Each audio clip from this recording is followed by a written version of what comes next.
So, hello everyone. Today we have Mr. Brad Crawford, a Ukrainian military mentor from the United States, right?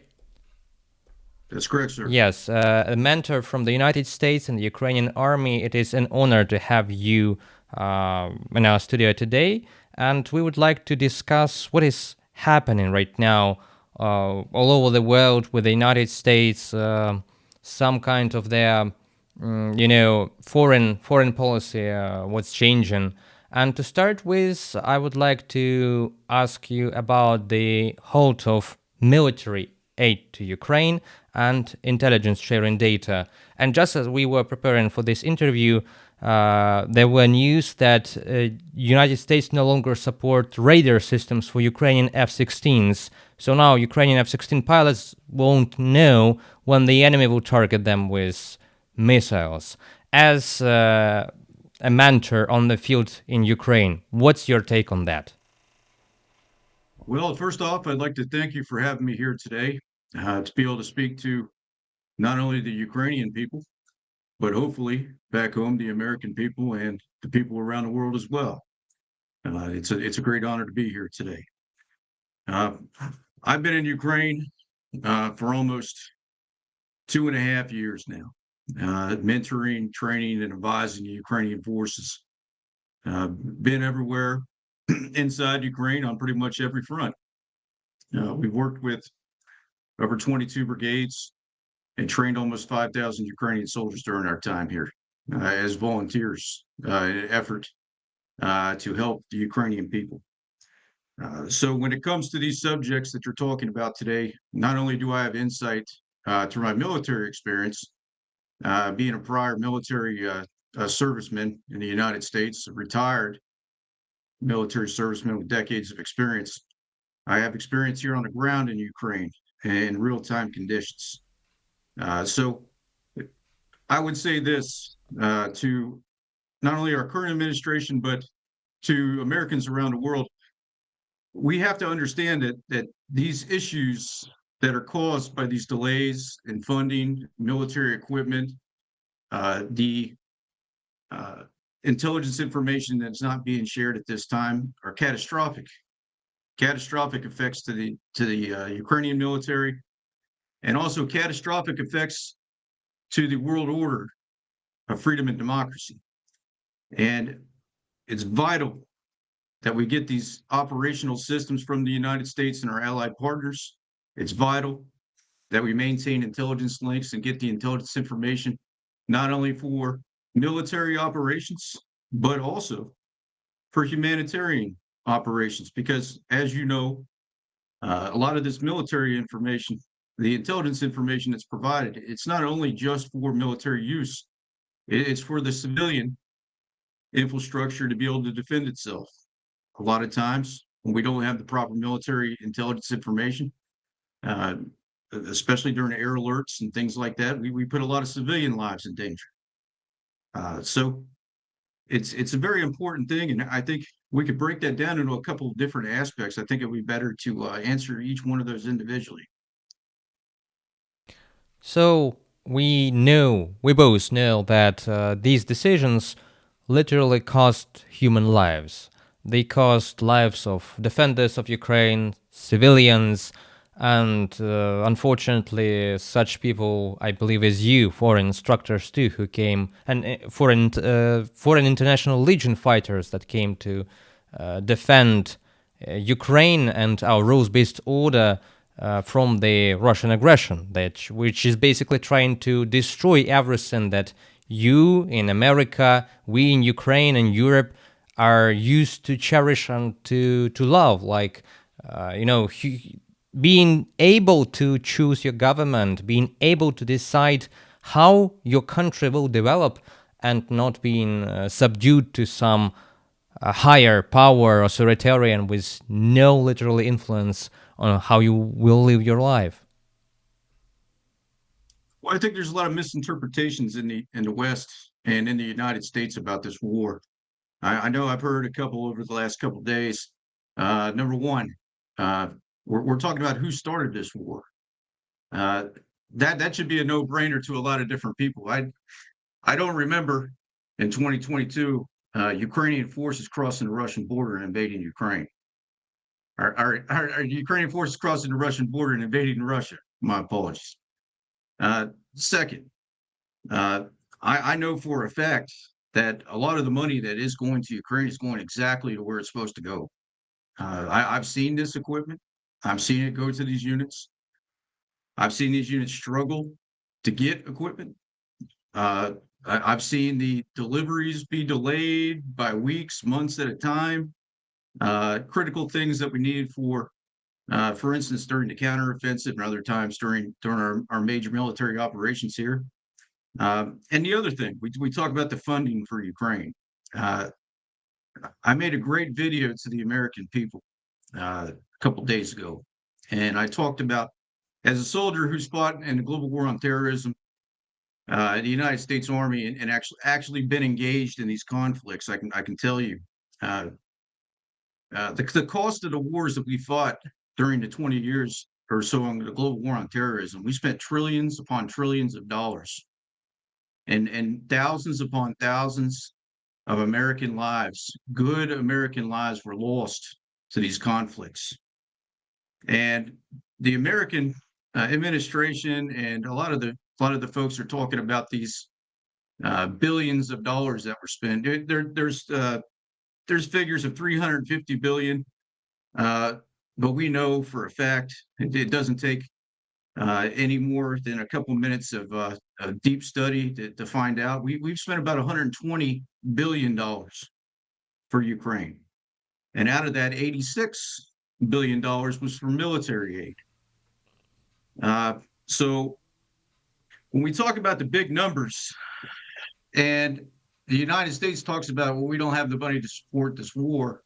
What I would say to the current administration is this: well, why do we spend $2-3 trillion on two countries that we didn't even know if they had our back or not, if they were on our side or not? Most times, losing hundreds of thousands, or not hundreds of thousands. I'm sorry, losing thousands of American lives, and now we sit with an ally who we know is on our side.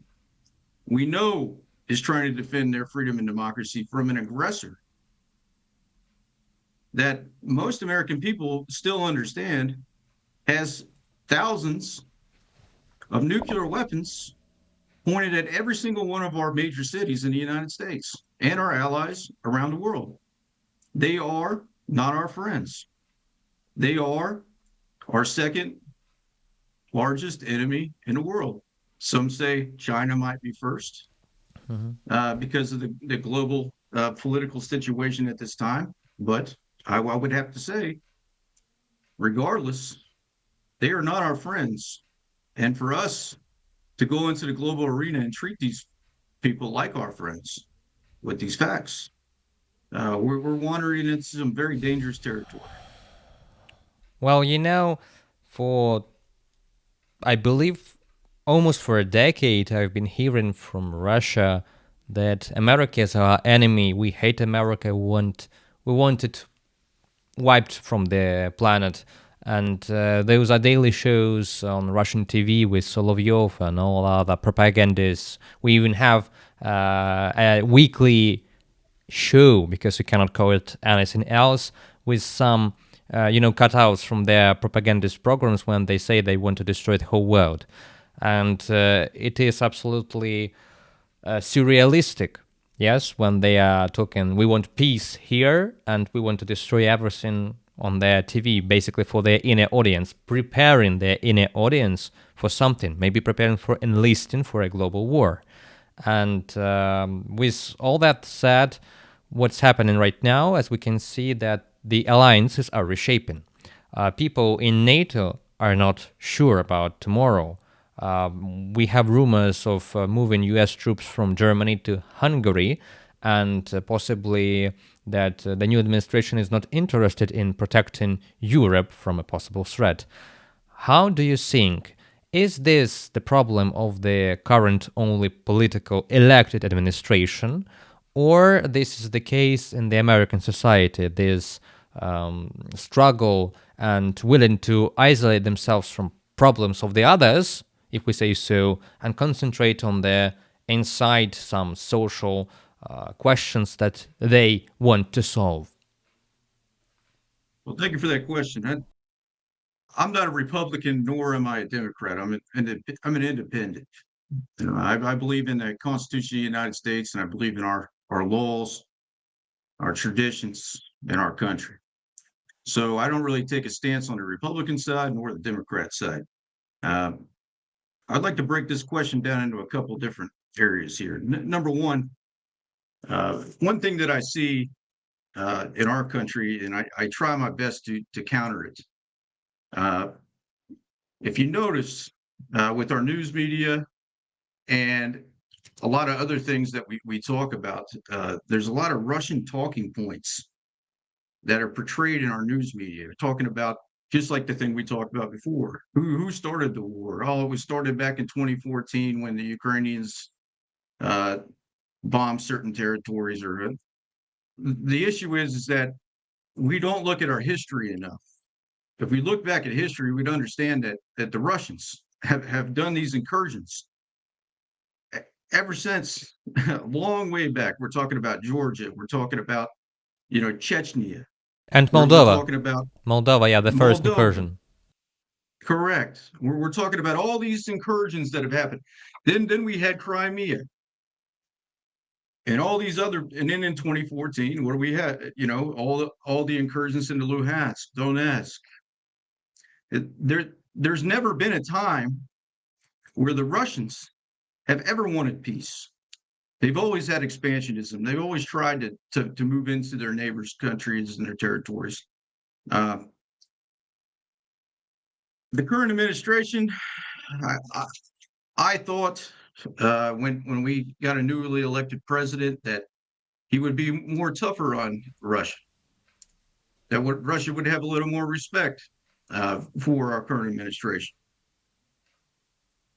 I'm just a former soldier. I'm not a politician. I can't speak on those matters. That's way above my head. And I'm not somebody who went to college to get a PhD on political science.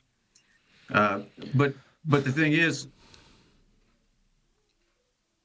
we as Americans throughout our history have always stood up to aggression, and we have always been there to help the free world. In World War I, World War II, we fought against the Germans, the Nazis. During during the times of the Soviet Union, we always fought in the cold. We've always standed up for countries that could not stand up for themselves. We did that during the current times with the global war on terrorism. We fought in Iraq. We fought in Afghanistan.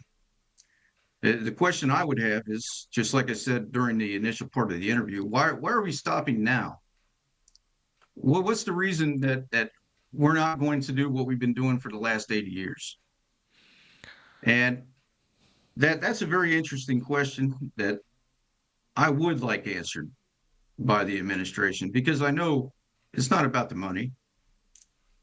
The United States has plenty of money. And I'll tell you, some of the things that we spend money on, you can just look at it through the current administration. They're talking about it with Doge and all the other things. We spend money on some pretty silly things. So we're talking about the security of the free world, and we're talking about $120 billion. That's a drop in the bucket to the American budget. So the question I would have, like I say, is why are we stopping now?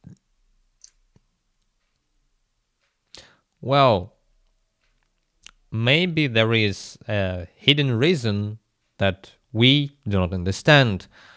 But you are an American, I'm a Ukrainian. I've never been to the United States.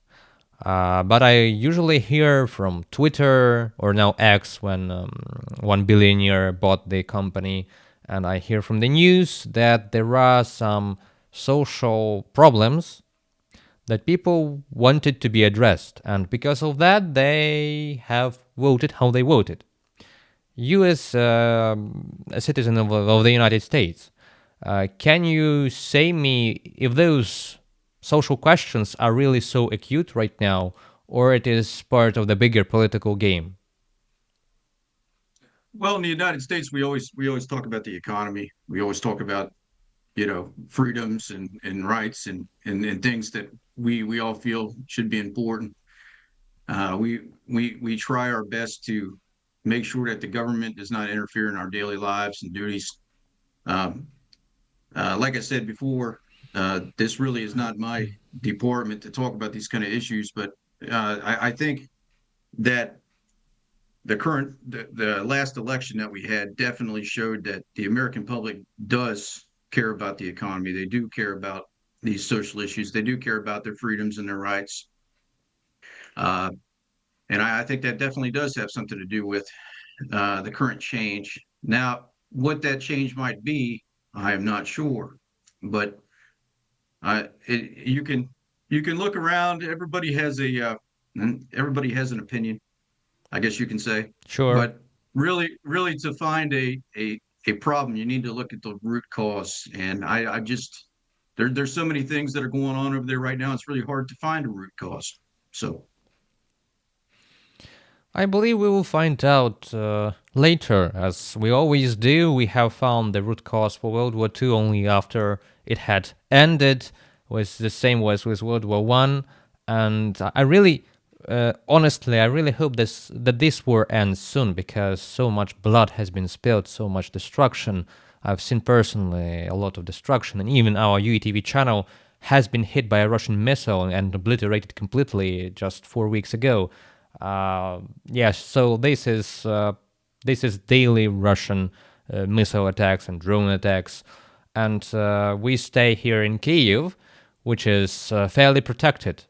Well, it was protected by Patriot missile defense systems. We still have German Iris-T ones and possibly some deliveries from Germany of Patriot missiles, but none from the US apparently at this time. It is really unbelievable to imagine how the life goes in Kherson, maybe in Kharkiv, Zaporizhia, and other cities. But not to mention this would be wrong. New businesses open in Kharkiv every day. We call Kharkiv the city of resilience, of resilient people. So they are really close to the Russian border, but they strive, they stand, and they really seem to be unbreakable. A drone falls in the center of the city. 4 hours, the debris is cleared, the road is fixed, everything goes as it went before. So it is an incredible beacon of hope together with everything else that we see. So this war, for me personally, it has two sides. The first one is this horror and killing and destruction, and the second one is great hope that we can live better, that we in Ukraine can live better. And in 2014, everything started when people wanted to live better, not like in some rural state near Russia, yes, not like, for example, now Belarus lives. They wanted to join the European Union. And I'm not saying about those events, the revolution of dignity. Right now, I'm just saying that the root cause of the war is that Ukraine is not Russia, and Russia is not Ukraine. We are different, and we want to live differently. They, Russians, they do not want that. They want to impose the way that Ukrainians and Belarusians and Kazakhs, how to live for them.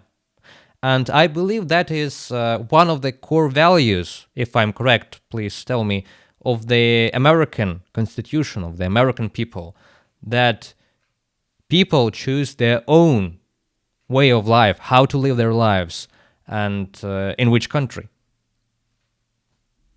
yeah, we have a right to live free and independent and choose our own paths and our own destiny. And that's one of the things that I'm very confused about with the American public at this time. I don't see how they can just sit back and watch what's going on and not have a negative opinion on this situation, not want to take action, not want to change things. I do understand. We've been fighting war for a long time now, And there might be some fatigue in the United States with all the current wars that we've been fighting, the global war on terrorism and the other wars as well. But we have to understand something. We can't just retreat and step away from the world stage, especially at this time when we have the second largest country in the world, or some people might say it's the third largest because of China, of course, uh, invading a sovereign nation in Eastern Europe. Back in the 1980s, if the Soviet Union even thought about invading a sovereign nation in Eastern Europe or Central Europe, we might go to World War III over that. But now, for some reason, times have changed. And it's beyond me to understand the reason why, because I know most Americans, especially veterans like me, we will fight for freedom. We will fight for the defense of democracy. We love our country. We love the values of our institutions. And for us to step back at this time, that's what I say to myself and other fellow Americans and fellow Western soldiers that I work with over here. We are very confused about it because I have no idea what's going through some people's minds right now and the policies that are going on. And even I, some days when I'm out working with the Ukrainian soldiers and stuff like that, I'll get on the social media and I'll read something during the break, and I just sit there and I have to just turn my phone off Yeah. because I get so angry and frustrated, and I'm just like, this is not the government that I used to serve. This is not the values of the institutions that I used to be in. And it's very difficult for me, and especially as an American, being out there with these Ukrainians, these brave Ukrainian soldiers, and training these guys, and have to look them in the eye because they know I'm American.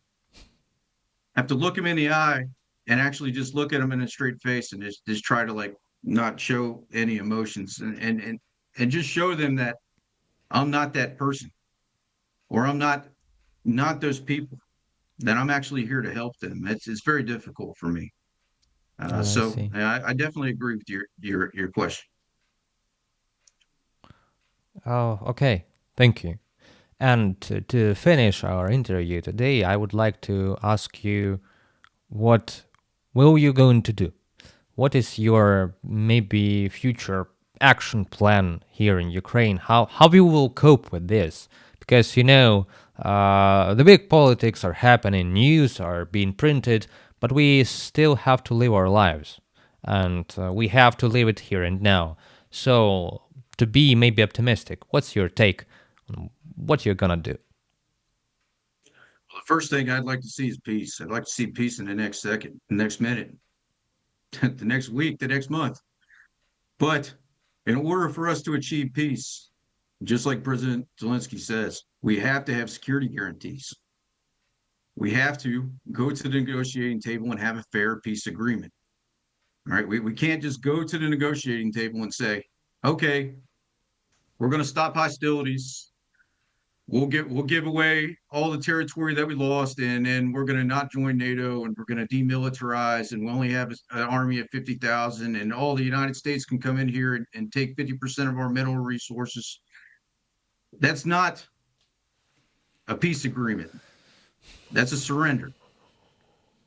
And we can't surrender. We have to continue fighting until we get a peace agreement that is fair for both sides and equitable. And I've been talking to a lot of my friends in the United States. I've been trying to make social action messages. I've been trying to raise awareness to what's going on over here. And I just say this to uh, my current American administration, if they're listening, which I know they probably will. Uh, we have to make radical changes to the way we're thinking right now, because we're never going to get a peace agreement under these conditions.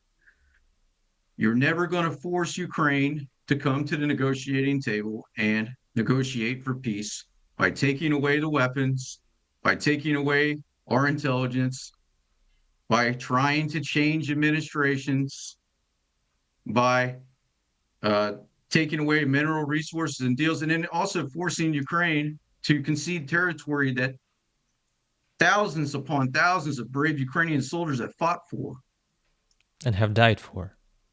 and have died for. That's correct.